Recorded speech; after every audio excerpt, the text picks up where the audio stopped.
নেতার ছেলে গরিব মেয়ে নাটকের তৃতীয় পর্বটি ছিল নাটকীয়তায় ভরপুর। যারা নিয়মিত দেখছেন তারা নিশ্চয়ই আজকের পর্বের মোড় দেখে অবাক হয়েছেন।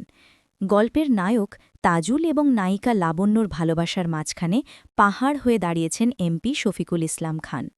আজকের পর্বে আমরা দেখলাম তাজুলকে এক প্রকার বাধ্য করা হয় আমেরিকা চলে যাওয়ার জন্য। শফিকুল সাহেব তার বিশ্বস্ত লোক বোরহান এবং বডিগার্ডদের পাহারায় তাজুলকে ঢাকার পথে পাঠান, কিন্তু পথে বাথরুমের বাহানা করে তাজুল যখন গাড়ি থেকে নামে তখনই ঘটে আসল দুর্ঘটনা। রহস্যময় কিছু মুখোশধারীর লোক তাজুলকে অপহরণ করে নিয়ে যায়।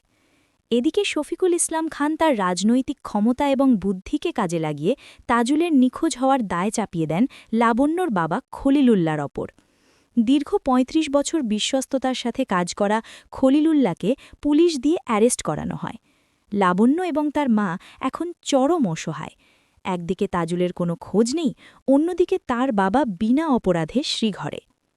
আগামী পর্বে অর্থাৎ চতুর্থ পর্বে আমরা হয়তো দেখব লাবণ্যর এক অসম লড়াই। সে কি পারবে তার বাবাকে নির্দোষ প্রমাণ করতে? তাজুল কি সত্যি অপহৃত হয়েছে, নাকি এটা শফিকুল সাহেবেরই কোনো চাল? আগামী পর্বে দেখা যেতে পারে ১. তাজুলকে কোনো অন্ধকার ঘরে আটকে রাখা হয়েছে এবং শফিকুল সাহেব তাকে লাবণ্যকে ভুলে যাওয়ার জন্য চাপ দিচ্ছেন।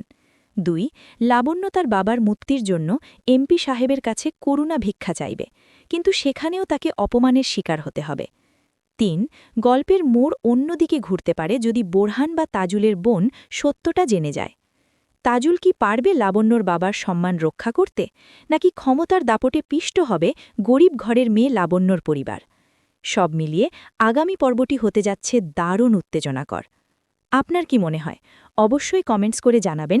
ভিডিওটি ভালো লাগলে লাইক দিন, কমেন্ট করুন এবং সাবস্ক্রাইব করে আমাদের সাথে থাকুন।